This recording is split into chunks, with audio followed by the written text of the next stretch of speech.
Here we have learned how to save AutoCAD file.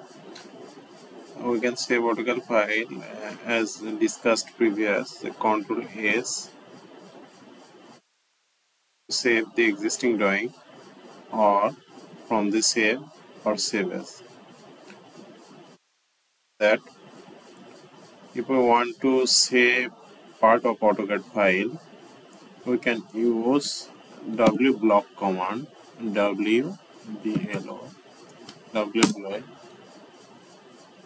and select object, give enter, and the give location path where you want to save.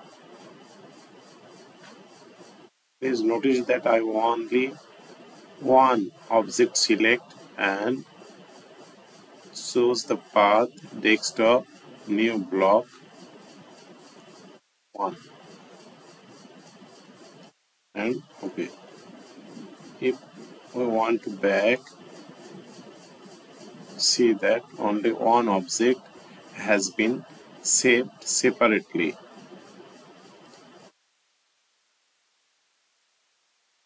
One of the most important tricks is, if we want to save AutoCAD file automatically in interval, go to the option or give the option command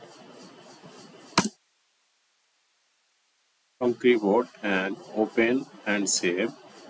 Give the automatic save.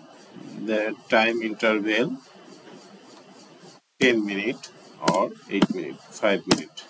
That automatically will save your drawing 10 minutes or 8 minutes apart. Here, hope this video will help you to learn AutoCAD and apply in your work space, and hope that we'll meet again with new one learning videos.